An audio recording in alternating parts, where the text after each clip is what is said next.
शेतकरी नेते राजू शेट्टी आपल्यासोबत आहेत। सर, काल छत्रपती संभाजीनगर येथे आपण माजी खासदार इम्तियाज जलील यांची भेट घेतली। नेमकं काय भेटीत चर्चा झाली?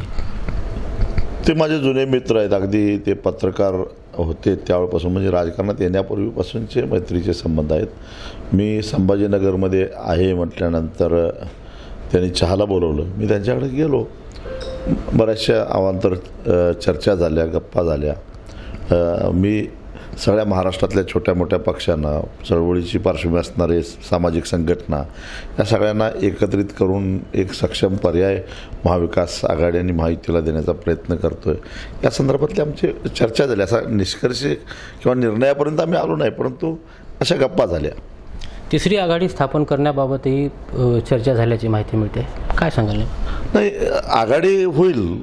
एकतर आम्ही शेतकरी नेत्यांनी एकत्रित येऊन आम्ही काही मोजक्या जागा परिवर्तन आघाडीच्या माध्यमातून लढवणार आहोत। म्हणजे त्याच्यामध्ये माजी आमदार वामनराव चटपसाहेब आहेत, माजी आमदार शंकरांना धोंडगे आहेत, आणि मी स्वतः, आणि छोट्या मोठ्या जिल्हा पातळीवर, तालुका पातळीवर शेतकरी चळवळीमध्ये काम करणाऱ्या सगळ्या घटकांना सामावून घेऊन एक परिवर्तन आघाडीच्या बॅनरखाली आम्ही तर निवडणुका लढवणार आहोतच। ओएसिस फर्टिलिटीच्या तज्ज्ञांनी IVF उपचार पद्धतीद्वारे 1 लाखांहून अधिक जोडप्यांना मातृत्व प्राप्तीचा आनंद दिला आहे।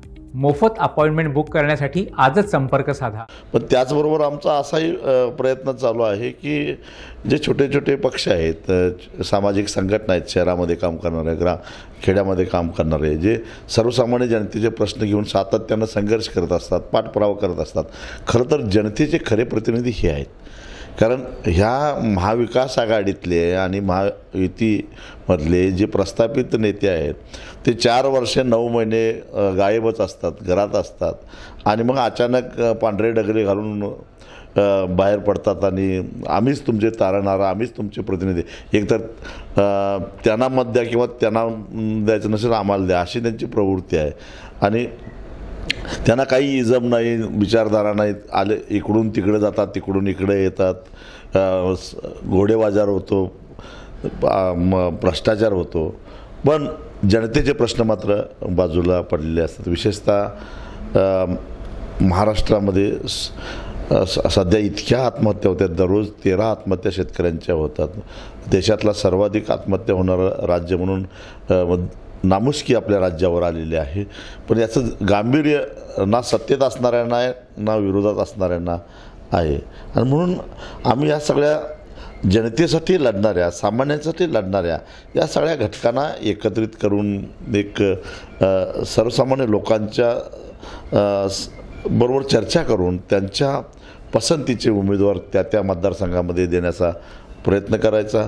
मग ते जे उमेदवार असतील, ज्यांच्याकडे व्हिजन असेल, ज्यांच्याकडे विचारधारा असेल, ज्यांचे हात स्वच्छ असतील, ज्यांचं चारित्र्य स्वच्छ असेल, अशा लोकांना संधी द्यायची आणि त्यांनाच त्यांच्यावर निर्णय सोपवायचा की त्यांना कोणत्या आघाडीकडून, कोणत्या सामाजिक संघटनेमार्फत लढायचं हे त्यांनी ठरवायचं आहे। पण आपण सगळ्यांनी मिळून अशा उमेदवारांना ताकद द्यायची, असं एकंदरीत आमचा एक प्रयत्न चालू आहे। अजून हा सगळा प्रयत्नच आहे, परंतु मला खात्री आहे की याच्यामध्ये आम्ही नक्की यशस्वी होऊ। या आघाडीत कोण कोण सामील होणार आहे? महाराष्ट्रातील कुठल्या पक्षाच्या नेत्यांसोबत आपली चर्चा झाली आहे का? बऱ्याच लोकांच्याबरोबर चर्चा होत आहेत। शंकरांना धोंडगे काही लोकांच्याबरोबर बोलत आहेत, वामनराव चटपसाहेब पूर्व विदर्भातल्या अनेकांच्याबरोबर बोलत आहेत, मी अनेकांच्याबरोबर बोलतो आहे, आंबेडकर साहेबांच्याबरोबर ना भेटलो 1-2 वेळा मी, पण त्याच्यानंतर बच्चूभाऊ भेटत असतात, अनेकांच्याबरोबर आमच्या अशा चर्चा झाल्या आहेत। पण मूर्त स्वरूप अजून आलेलं नाही, पण लवकरच होईल, कारण अजून निवडणुकीला बराच कालावधी आहे। एक मूर्त स्वरूप नक्की येईल याची मला खात्री आहे।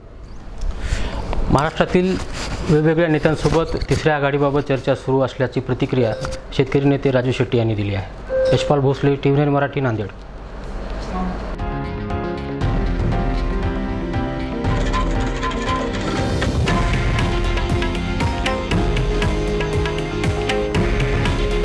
हे आहे देशातील नंबर 1 न्यूज नेटवर्क, आणि आपण पाहत आहात TV9 मराठी। काळजी तुमची, हित महाराष्ट्राचं।